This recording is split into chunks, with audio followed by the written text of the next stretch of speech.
ከዘጠኝ ከአስር ዲሞክራቶች ውስጥ ዘጠኙ አይደግፉትም።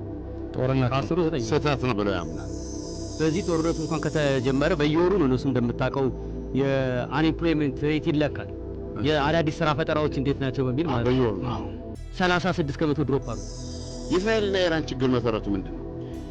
የእስራኤልና የኢራን ችግር ያለው የኢራን አሁን ያለው አገዛዝ ከዚህ አገዛዝ በፊት የነበረው የኢራን መንግስት ከእስራኤል ጋር ነበሩ። ይሄኛው አገዛዝ ሲመጣ ግን እስራኤል መጥፋት አለበት ብሎ ያምናል። ወንድ ነው። እስቲ ማነው ፑቲን ማነው ትራምፕ እስቲ ወንድ ይተኩስ አሁን ይተኩስ። አንድ የአረብ ንጉሥ አይቀረንም። ተመልከት እንግዲህ አሁን ምንድነው የምንፈልገው ነው? አሁን እኮ የቸገረን ነገር አሸናፊነት እየፈለግን ፍትህ የለም። ገብቶሃል? አሸናፊነት የጀብደኞች ነው። ፍትህ የሚሰራው ፍትህ የሚፈልጉ ግን ይሄ ለሁለቱ ሀገሮች የሚታው ነው እንበል። እኛ ምን አገባን አይደለም? ሁለቱ ሀገሮች ይፍቱት ብለህ ብትተወው መካከለኛው ምስራቅ አይጨስም፣ አይነድም። እሳቱ እዛ ብቻ ነው ይነዱ የሚቀረው። በተለይ ዓለም ከዚህ ከዩክሬን ጦርነት በኋላ የዩክሬን ጦርነትን መፍታት ያልፈለገ ዓለም ነው። ያልቻለ ነው እንጂ የቱ ጋር ፈልጓል? አሜሪካውያን ይሄን ጦርነት ይደግፉታል ወይስ ይኮንኑታል ለሚለው የዋሽንግተን ፖስት እንደዚህም ኤቢሲ ሌላ የአሜሪካ ሚዲያ ነው። በተጨማሪ ደግሞ ኢፕሶስ የሚባል የህዝብ አስተያየት አጠናቃሪ ተቋም ነው። እነዚህ ያካሄዱት የህዝብ አስተያየት መመዘኛ እንደሚያሳየው ከሆነ በየፓርቲያቸው ከፋፍሏቸዋል። ዲሞክራቶች አሉ፣ ሪፐብሊካኖች አሉ፣ ኢንዲፔንደንት ብለዋል። በሁለት የፓርቲ ምንድን ይባለው የፓርቲ ደጋፊዎች ናቸው። እነሱ ከፓርቲ ጋር ያልተቆራኙ ናቸው። በዚህ መሰረት በጣም በሚገርም ሁኔታ ከ10 ዲሞክራቶች ውስጥ 9 አይደግፉትም። ጦርነት ከ10 9 ስህተት ነው ብለው ያምናሉ። አሁን ዩናይትድ ስቴትስ አሜሪካ ከኢራን ጋር የገባችበትን ጦርነት ስህተት ነው ብለው ያምናሉ። ይሄው ቁጥር በሪፐብሊካኖች በኩል ኢንዲፔንደንት በሆኑ ማለት የፓርቲ አባል ባልሆኑ ወገኖች ደግሞ 71 በመቶዎቹ እንደዚሁ ስተት ነው ብለው ነው የሚያምኑት፣ አይደግፉትም ማለት ነው። ሪፐብሊካኖች ውስጥም 19 በመቶ ያህሎቹ ተመሳሳይ አቋም ነው ያላቸው። ተቃውሞ ነው ያላቸው። ቁጥራቸው አነስተኛ ነው እንደሚታየው። ይህ ጦርነት አሁን በተኩስ አቁም ተገጥቷል። ስለዚህ አሜሪካ ምን ማድረግ አለባት በሚለው ላይ 48 በመቶ ድምፅ ሰጪዎች ውስጥ 48 በመቶዎቹ ባለው በስምምነት ይፈጸም አሜሪካንን እንኳን የማይጠቅም ቢሆን የሚል ነው። በጣም የሚገርም ነው። ለአሜሪካም አስከፊ የምትለው ስምምነት እንኳን ቢሆን በስምምነት ይፈጸም ሲሉ 46 በመቶዎቹ እንግዲህ ከማጆሪቲ አይደሉም። 48 በመቶዎቹ ባለው ላይ አሁን ኢራን በምታቀርበውም ላይ ተመስርቶ ስምምነት ተደርጎ ይሄ ነገር ይቆም ሲሉ 46 በመቶዎቹ ግን አሜሪካ ትክክለኛ ስምምነት ላይ መድረስ አለባት፣ ጦርነትን መቀጠል ካለባት እሱን አድርጋ የሚል አስተያየት ነው ያላቸው 46ቱም። ስለዚህ በጣም አስቸጋሪ ውጥረት ውስጥ የፕሬዚደንት ትራምፕ አስተዳደር እንዳለ የሚያሳየው አሁን የሮይተርስ ሌላ የሪሰርች ውጤት እዚህ ላይ እየተመለከትኩ ነው። በዚህ ጦርነቱ እንኳን ከተጀመረ በየወሩ ነው እነሱ እንደምታውቀው የአንኤምፕሎይመንት ሬት ይለካል። የአዳዲስ ስራ ፈጠራዎች እንዴት ናቸው በሚል ማለት ነው። 36% ድሮፕ አድርጓል፣ ወርዷል። የአሜሪካ አዳዲስ ስራ ፈጠራ የሚቀጠሩ ሰዎች ቁጥር በዚህን ያህል ቀንሶባቸዋል ማለት ነው። እንግዲህ ይሄ የሚያሳየው ኢኮኖሚ ይሄ እንግዲህ ከነዳጁም ጋር ይያያዛል። ነዳጁ ከፍ ባለ መጠን አዳዲስ ስራ የመፈጠር ጉሩም ይቀንሳል። ይሄም ተደርጓል። 23 በመቶ አሜሪካውያን በዚህም ኑራችን እየቆረቆዘ ነው ብለዋል። ሌላ ቁጥር ያላቸው ሄሮ ያው እንትኑ ዘጋሁት ፐርሰንቴጅ ያላቸው እነሱ ደግሞ ብዙ ናቸው። በአብዛኛው እነሱም እንደሚሉት እንደምንምና እንደማንም ጠብቀናል መጓዝ ይችላል ያላቸው ኖሮ እንደምንም እንደማንም ጠብቀን ያለንበት ሁኔታ ነው። እንግዲህ ከ7 ሳምንት በኋላ እንዴት ይሆናል? የተወሰኑት ደግሞ ዛሬ መስገን የደላን ጊዜ ነው ብለዋል አሉ። የደላቸው ኦፍኮርስ መልካም ጊዜ ነው ብለዋል። እርግጥ አሜሪካ በ1% ቢሊዮነሮች የምትመራ ሀገር ነች። ስለዚህ የሚገርም አይደለም። እነኛ 1%ዎቹ ይሄ ተስማምቶናል ቢሉ የሚገርም አይደለም። ግን እዚህ ጦርነቱ ላይ አስተያየት ከሰጡ የዲሞክራትና የሪፐብሊካን ደጋፊዎችና ኢንዲፔንደንቶቹ የአሜሪካን ጥቅም አስጠብቆ የሚለው ቃል በጣም ግራ የሚያጋባ ነው። አሁን ጦርነቱ የተጀመረው ቤዚካሊ የአሜሪካን ጥቅም የነካ ነገር አልነበረም አይደል? ዓለም አቀፍ የኒውክሌር ጉዳይ ካልሆነ በስተቀር እስራኤል ለምሳሌ ምክንያት አላት። የእስራኤል አሁን እዚህ ላይ ስንከራከር ልናደር እንችላለን። አሁን በዓለም ላይ የተፈጠሩ አንዳንድ ሁኔታዎች አሉ። ከዛ ጋር በተነሳ አንዳንድ አመለካከቶች ጎልተው ሊመጡ ይችላሉ። ግን ፍጹም አይናቸው ብለህ መቀበል የለብህም። ለምሳሌ ያክል ይሄ የእስራኤል ችግር ነው ብለን እናስብ። የእስራኤል ችግር ነው ብለን እናስብ። የእስራኤል ችግር ከሆነ እንዴት ትፍታይን ችግር? እስራኤል በድርድር ትፈተዋለች ወይም የተለመደ ዓለም አቀፍ የድርድር ስርዓት አለ። እሱን የእስራኤል ጠቅላይ ሚኒስትር ስትሆን ተነግረናለን። ይሄ ችግር ለእስራኤልና ለኢራን ይተወይ፣ ችግሩ ለእስራኤልና ለኢራን ይተው የሚል አካል ካለ ወደፊት ይህንን አፕላይ ይደረጋል ማለት ነው። እዚህ ጋር ቡጁምቡራና እንትና ሲደረጉ ለሁለቱ እሱ ሳይሆን ከአሁን በፊት የአሜሪካ ፕሬዚዳንቶች የቻይናና የታይዋንን ለቻይናና ለታይዋን የራሽያና የዩክሬንን ለራሽያና ለዩክሬን እየነጠልክ አይደለም አንድ ነገር የምታደርገው። ትልቁ ጥያቄ በእስራኤልና በኢራን መካከል ያለው ነገር እንዴት ይፈታ? በኢራንና በእስራኤል መካከል ያለው ነገር እንዲፈታ ሀገራት እዚህ ጉዳይ ውስጥ መግባት አለባቸው። ሀገራት እንዴት ይግቡ? ለምሳሌ ከዚህ በፊት የነበረውን ነገር እንመልከት። አለ እኮ ለእኛ በሎጂክ ነው የምናስበው። ለእኛ ኢራንም እስራኤልም ልዩነት የላቸው፣ ሊኖራቸውም አይችልም። ዚምባብዌና ዛምቢያ ልዩነት ሊኖራቸው አይችልም። ኢትዮጵያና ኬንያ ልዩነት ሊኖራቸው አይችልም። ሁሉም የሰው ልጆች ናቸው። ሁላችንም እነሱን ነን። እነዚህ ህዝቦች እንደ የትኛውም ህዝቦች በሰላም እንዲኖሩ እንፈልጋለን። ግን የሆነ መቋለፍ ውስጥ ገቡ። ለምሳሌ ምንድን ነው የእስራኤልና የኢራን ችግር? የእስራኤልና የኢራን ችግር መሰረቱ ምንድን ነው? የእስራኤልና የኢራን ችግር ያለው የኢራን አሁን ያለው አገዛዝ ከዚህ አገዛዝ በፊት የነበረው የኢራን መንግስት ከእስራኤል ጋር ጓንት ነበሩ። ይሄኛው አገዛዝ ሲመጣ ግን እስራኤል መጥፋት አለበት ብሎ ያምናል። ፊዚካሊ ወይም ፖለቲካሊ ይህንን ያምናሉ። ትክክል ነው ብለውም ያራምዳሉ። እንደዚህ አይነት ነገር ሲፈጠር ጠቡ አሁን በእስራኤል ህዝብና በኢራን ህዝብ አይደለም፣ ወይም የየትኛውም ሀገር ደጋፊ መሆን ጥያቄ አይደለም። እንደዚህ አይነት አቋም በተባበሩት መንግስታት መጀመሪያ ሊወገዝ ይገባል። እንደዚህ አይነት ፖሊሲ እያራመድክ እንዴት አድርገህ ነው የተባበሩት መንግስታት ድርጅት ወንበር ላይ የምትቀመጠው? አሁን ጥያቄው የኢራንና የእስራኤል ስለሆነ አይደለም። የትኛውም ሀገር በሌላው ሀገር ላይ እንዲህ አይነት ፖሊሲ ማራመድ የለበትም። ነጮቹ ሲጽፉ ምን ይላሉ? የኡጋንዳው ፕሬዚደንት ኢዲ አሚን በአንድ ወቅት እዛ ገሎና እንትን ብሎ ጠመንጃውን ታጥቆ እዚህ አፍሪካ ምንድን ነው አፍሪካ አዳራሽ መጥቶ ንግግር ያደርጋል እያሉ የአፍሪካን እንትን ሲተቹ ያነበብንባቸው እንትን ያሉ ብዙ ናቸው አይደል? እንዴት ነው በሀገራት መካከል አንዱ ሀገር ሌላውን ሀገር መጥፋት አለበት ብሎ መናገር ያለበት?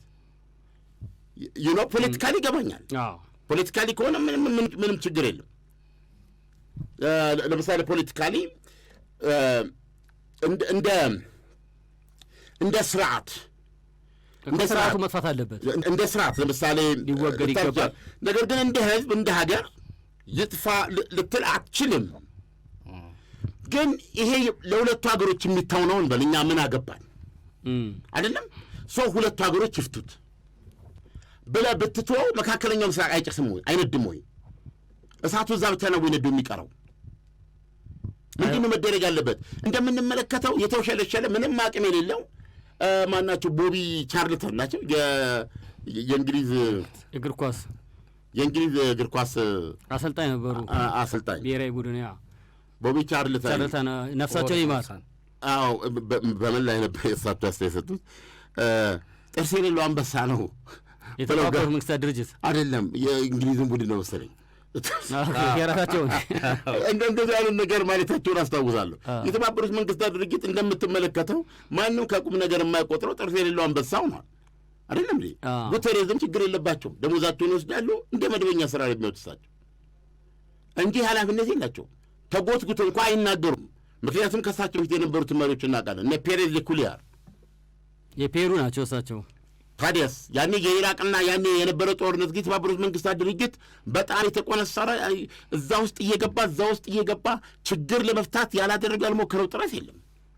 አሁን ያለ የተባበሩት መንግስታት ድርጅት ጠቅላላ እንትን ብሎ እንደውም ዶናልድ ትራምፕ አንድ ቦርድ ነበራቸው በሱ ተኳሉ ብለው እሳቸው ደግሞ ሰለቻቸው መሰለኝ ቦርዱም የለም አንድ ቢሊዮን የሚያዋጡት ዶናልድ ትራምፕ እንደው በጣም የዚህ የኢራንና የእስራኤልን በተመለከተ ቀደም ሲል የነበሩ የአሜሪካ መሪዎች ይህን ችግር ለመፍታት የቆየ ችግር ስለነበረ የስድስትዮሽ የኒውክሌር ውይይት ነበረ አውሮፓውያኖች የሚያሳተፈ ብዙ አልሄደም። እርግጥ ግን በተወሰነ ደረጃ መራመድ ችሎ ነበረ ሌሎች ሀገሮችን በማስገባት መራመድ በአንተ አተረጓጎም ነው። ለምሳሌ እዛ ውስጥ ያሉት ጦርነቱን ቢያንስ አስቀርቷል። እንደዚህ ውስጥ ለሚጦርነት አልነበሩም። ጦርነት ማስቀረት ምን ማለት ነው?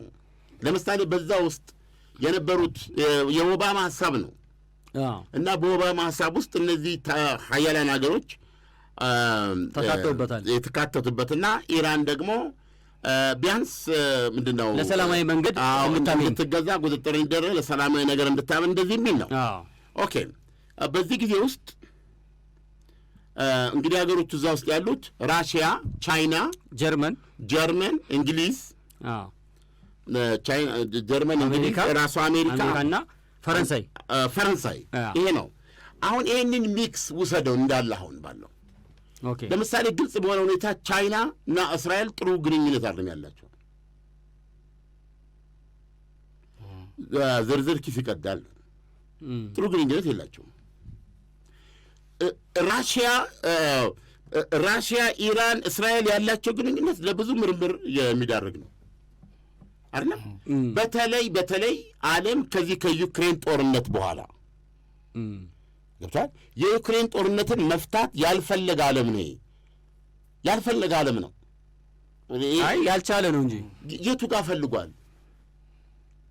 የቱ አፍሪካ እንደ አፍሪካ በዩክሬን ጉዳይ ላይ አቋም ወስዶ ሰምተህ ታውቃለህ?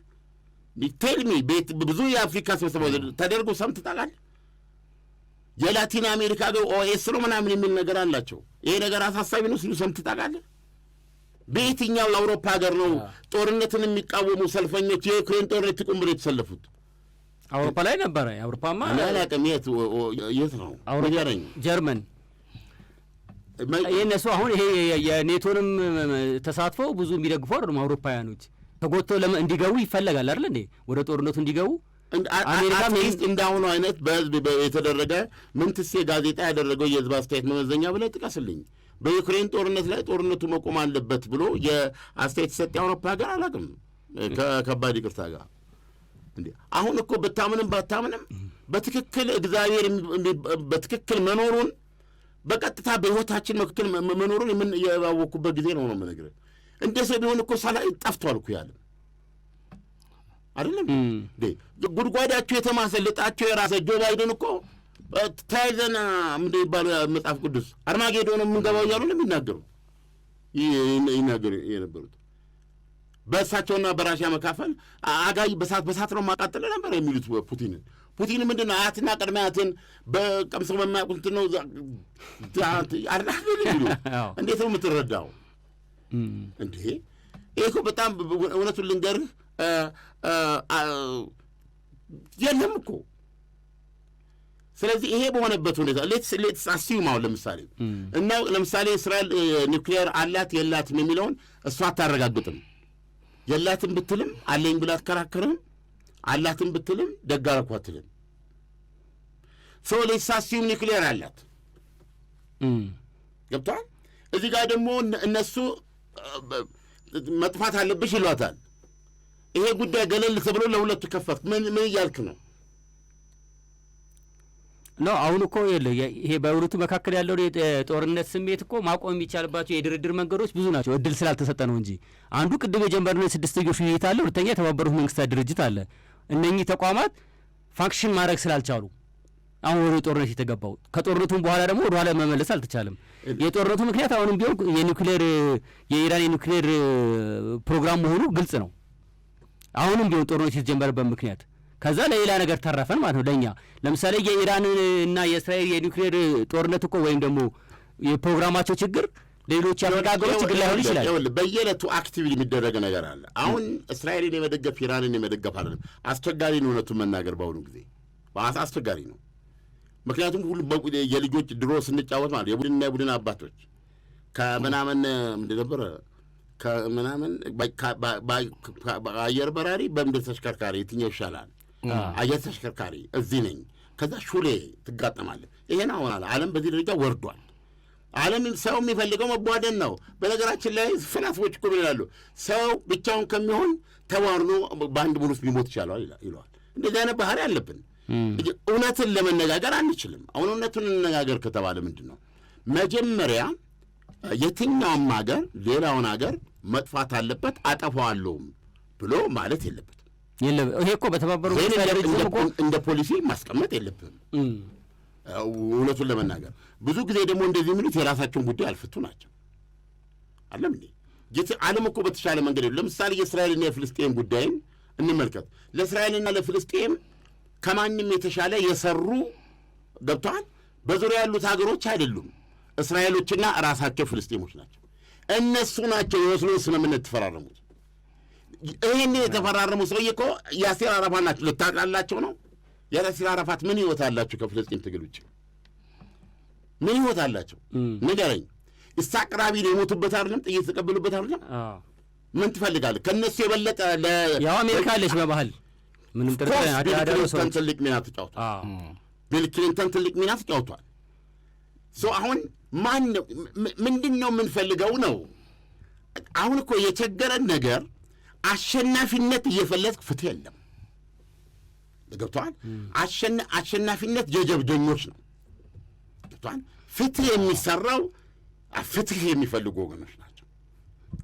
ገብቶሃል? ስለዚህ አሁን በእስራኤልና በኢራን መካከል ያ ነገር እንዲያድግና እዚህ እንዲደርስ አስፈላጊ አልነበረም። ገብቶሃል? ለምሳሌ ኢራን የሺያዊ ተራዳም ብለውን አልነካም ትላለች። የራሴ ነው። ሄዝቦላ ማለት ኢራን ነች። ኢራን ማለት ሄዝቦላ ነው። ማን ነው ደግሞ ለምሳሌ ከሐማስ ጋር የነበረ ግንኙነት የተለየ ነው። ሐማስ እኮ ማን ሺያ አይደለም፣ ሺያ አይደለም፣ ሱኒ ነው። ይሁን እንጂ መሪው ማን ነው? አሁን የሞተው አሁን ይህንን የኦክቶበር 7 ናስረላን አይደለም እንትና ዋጃን ማን ነው? የኦክቶበር 7 ጥቃት ያደረሰው ከስር ተፈቶ ያሲር ዋር በእድሜ ነው። ያሲር ዋር የሐያሲን ዋር ምንድን ነው ያለው? ማናቸው ደግሞ የፖለቲካው የሐማስ የፖለቲካ መሪ የነበሩት ኳታር ይኖሩ የነበሩ በኋላ ኢራን ሀኒየ ለእኚህ ማናቸው ፔዜሽኪያን ምረቃ ለዛም መጥተው በዛ ተገደሉ ማለት ነው። ከእሳቸው ሞት። ስለዚህ ሁለት አሁን ማን ይተካችሁ ተባለ። ምርጫ ሲቀርብ የሐያ ሲንዋር አስተያየት ሰጠ። የእሳቸውን ቦታ ለመተካት የሚመረጡት አንድ መሠረታዊ ቅድመ ሁኔታ ብሎ አለ አብሶሉትሊ ፕሮ ኢራን መሆን አለበታል። አሁን ይቴልሚ ደጋፊ ኢራን የሆነ ከኢራን ጋር ጥሩ ግንኙነት ሊያደርግ የሚችል ነው አለ። ይሄን ለምን አለ አይደለም ብለህ መብቱ ነው፣ አመለካከቱ ነው፣ የምን ችግር የለውም። ነገር ግን ሐማስ አሁን ሱኒ ወይም ሺዓ መሆኑ አይደለም። ቢያንስ እሱ የሐማስ መሪ ነው አይደለም። ስለዚህ በሐማስና በኢራን መካከል ያለውን ግንኙነት ጥብቀት አያሳይም።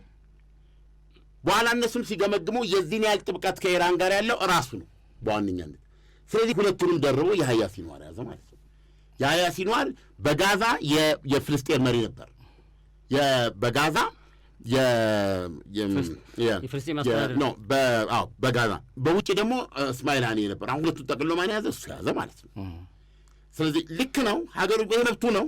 ሀገሮች በራሳቸው ስትራቴጂ አላይመንት መፍጠር አለባቸው። ይሄ ትክክል ነው። ነገር ግን አሁን በአጋጣሚ ስትመለከት ሐማስ ከእስራኤል ጋር ይዋጋል፣ ድንበርተኛ ነው።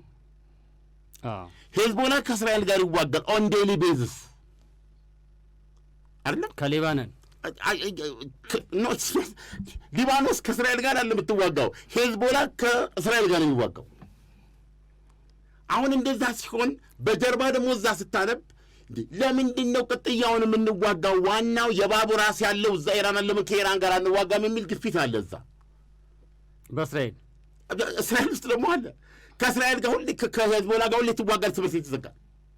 ትምህርት ቤት ይዘጋል። ያንን ምንድነው አይንዶም ትይዛለህ፣ ባላው ማለስ ተኩስ በዚህ ትላለህ።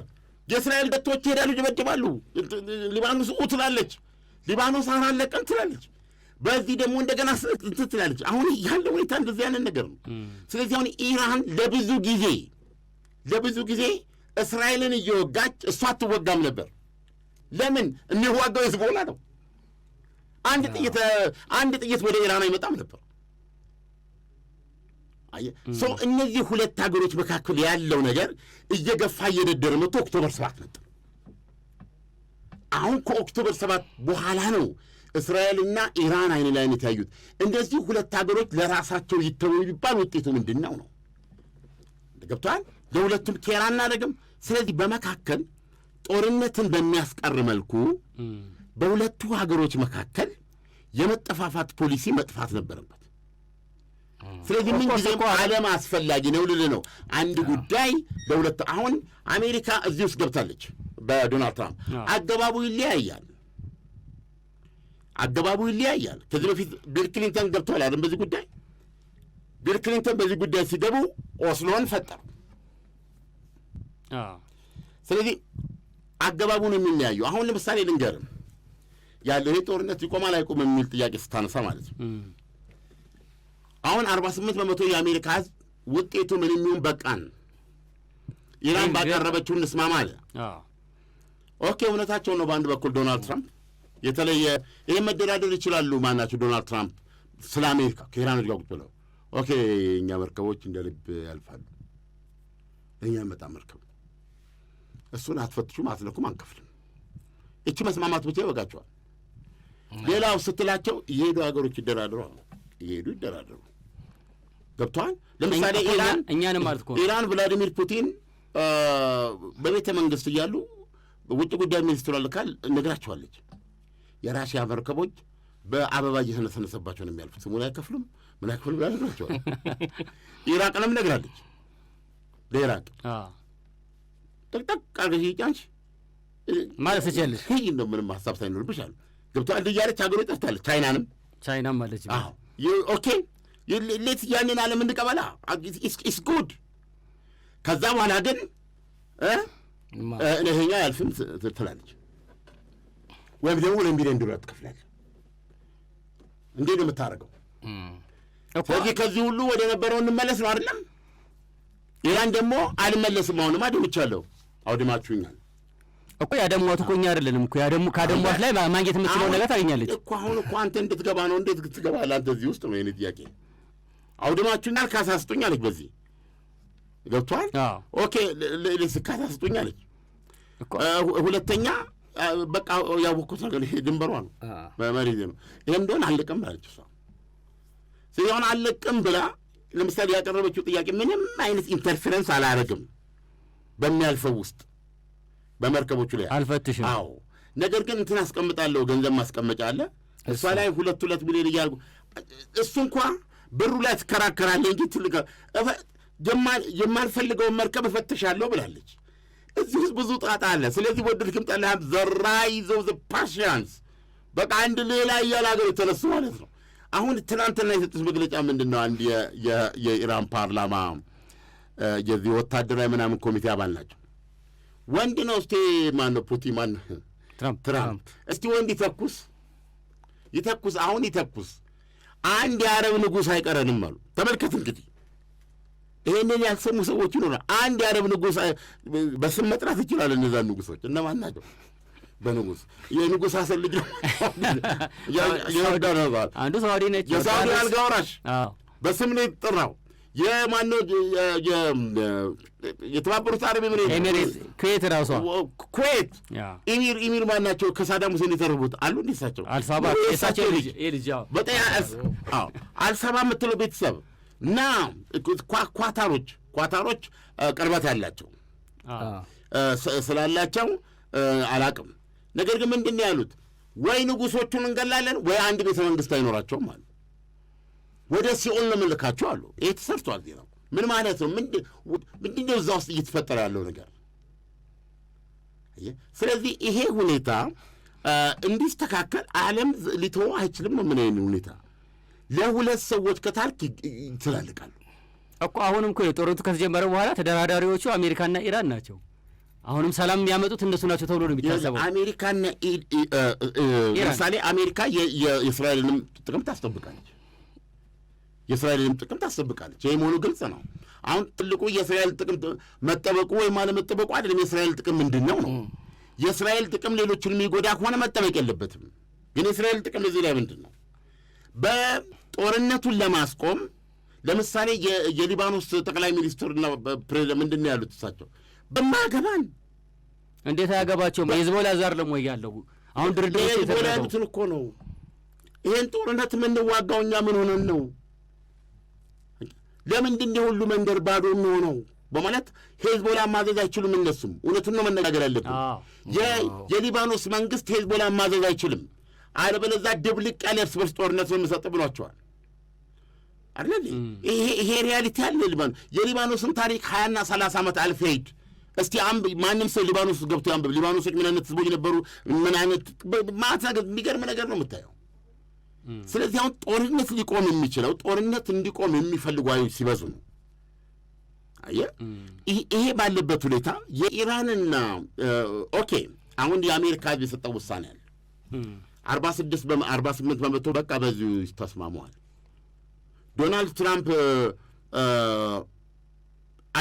የአሜሪካንን ጥቅም ማስጠበቅ ነው። የአሜሪካን ጥቅም በጦር መሳሪያ ማስጠበቅ ይችላል አይችሉም እንዴ?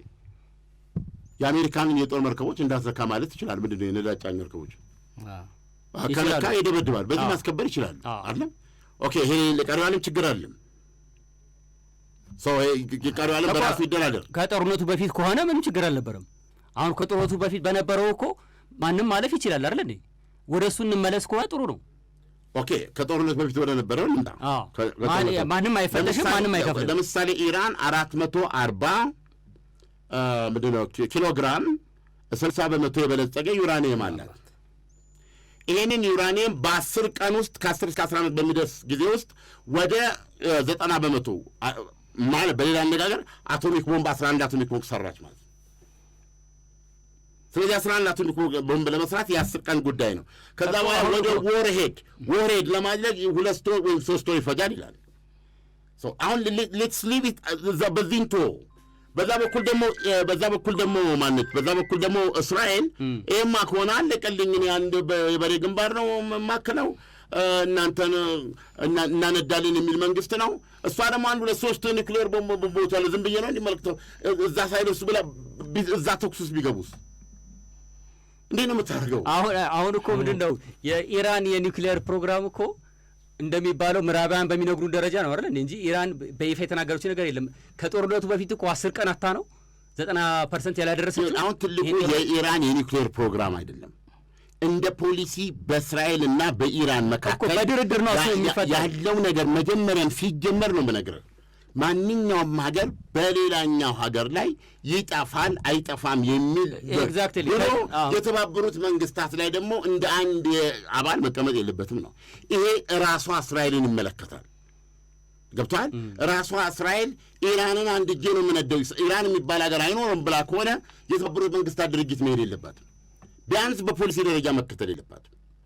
ስለዚህ የመጀመሪያው ማስተካከያ የሚሆነው ነገር የድርድሩ አካል መሆንም ያለበት ይሄ ነው። ይሄንን ነገር ካስተሳሰብ ወጥቶ ከዛ በኋላ ነው። ይሄ ነገር ባይኖርማ እውነቱን ለመናገር ይሄ ነገር ባይኖር አሁን በኢራን አገዛዝ ላይ ይሄ በይፋ ተገልጾ የሚካሄድ ፖሊሲ ባይሆን ኖሮ ለምሳሌ ሳውዲ አረቢያ ምንድነው ኦባማ ሲል የነበረው ባለፈው ካይሮ መጥቶ መጀመሪያ እንትን አላደረገም። ኦባማ ለኢራን ምንድን ነው ያለው? የኒውክሌር ቦምብ አታርጊ፣ አሁን አንቺ በዚህም በዛም ብለሽ እንደ ነገሩ የሆነ ኒውክሌር ቦምብ ልትሰሪ ትችያለሽ። አንቺ ያንን ያስች ማለት አትጠራጠሪ፣ ከሳውዲ አረቢያ እስከ ካይሮ ያለቀ በደንብ ታስቦ በእርጋታ ያለ ጥልፊያ ያለ እንዳንቺ ሳይሸማቀቁ የተሰራ የተወለወለ ኒውክሌር ያገኛል ከአሜሪካ ከአሜሪካን በለው ከፓኪስታንም አሁን እንትና ጊዜ ስለሌላት ማነው ሳውዲ አረቢያ ጊዜ የላትም አሁን ከአሜሪካ ጋር ለመደራደር። ኢራን ቦምብ የያዘች ጊዜ የኢራን የፓኪስታን ስትራቴጂክ ተዋጊ ቡድን ሙሉ ኒውክሌር ይዞ በአይነት ያንን ኒውክሌር ይዞ ቀጥታ ሳውዲ አረቢያ ነው የሚመጣው። እንዴ እንደሚመጣው ለራሷ ለፓኪስታን ስትራቴጂክ እንትን ግዛትሽ ላይ እንደዚህ ላድርግ የሚል ጥያቄ ነው የሚያቀርብላት። እንትና ሳውዲ አረቢያ አታውቅም አሉ ነው ግድ ለምን መሬት እንሰጣቸዋለን፣ እዛ ፈፋው ላይ እዛ በራው ላይ እንሰጣቸዋለን ስላቸው እዛ ላይ ግጥም አድርገው ተኳሾቹ ምኖቹ ፓኪስታን ናቸው። ወንድ ፓኪስታን ላይ አነጣጠረ ታጨሳለች አስቀድማ ፓኪስታን። ይሄ ስምምነት ያላቸው። ሁለተኛ ገንዘብ የተባበሩት አረብ ኤምሬት እነዚህ ኩዌት አገር የሚገዛ ገንዘብ ነው ያላቸው። ካስፈለገ መደርደሪያቸው ላይ ባይነ ቁጭ የሚያደርጉ ኒውክሌር ነው። ከዛ በኋላ መካከለኛው ምስራቅ ምን ይሆናል?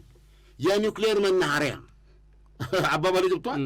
ይሄ ነው የሚሆነው። ስለዚህ ለአንቺ የማይበጅሽም ይህን ነገር ተይው የሚል መልእክት ነው ለኢራን ያስተላለፉት። ኦባማ ያስተላለፈው መልእክት ይሄ ነው። ስለዚህ አሁን እንዴት ነው ስህተትን በስህተት አታስተካክልም። አየህ፣ ሌላው ክልሉ በኒውክሌር እንዳይጠላለፍ እየታገልክ እስራኤል ኒውክሌር አለን ብላ ያመነች ጊዜ እንግዲያውስ ካለች ይቆጠር ቀንሺ፣ በዚህ መንገድ እያለች ኒውክሌር እንዲወገድ ማድረግ ነው። ራይት ወይ ይሄ ነው። ስለዚህ የኢራኖችና የእስራኤሎች ህልውና የተሳሰረ ነው። ማንኛውም ትክክለኛ ፖሊሲ እዚህ ላይ የተመሰረተ መሆን አለበት። በአገዛዝ መወሰን የለበትም። የትኛውም አገዛዝ እንደዚህ የሚል ነገር የለውም። ኢራኖች ሲምቦሊካሊ እንኳ ይሄን አላሉም። ገብቷል።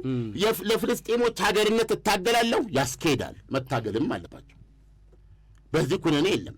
እነንቶኔን ግን አጠፋለሁ ካልክ ወይ ያማገር አንተ እኮ በዓለም አቀፍ ደረጃ እኮ የኢራን በእስራኤል ላይ ያላትን አቋም እኮ የተወገዘ ነው በተባበሩት መንግስታት ድርጅት የተወገዘ ነው። አልሆነ እየተካፈልክ ድምፅ እየሰጠ እንደዚህ ብሎ ነገር እኮ ግን አይደለም። እንደ አቋም መንግስታቸው እንደ አቋም የያዘውን ነገር ለማስቀየር ድርድር ያስፈልጋል። የማስቀየር አይደለም ባይቀየርም የተባበሩት መንግስታት ድርጅት ግን አባል አይሆንም። አሁን አንተ ለእኔ ደውለህ ማለት ነው ዓለም ግብዣውን እንዳመልጥ እየመጣው ነው ገብቶሃል እየመጣው ነው እና እንትናን ማነች ሮዛን ታውቃት የለ እሷን እዚህ ወንዝ ውስጥ እያታለሁ የታባቷንስና መጣው ብትለኝ ታምራት እዛ ወንዝ ገባ እኔ ጋር ትመጣለህ አንተ that is the point።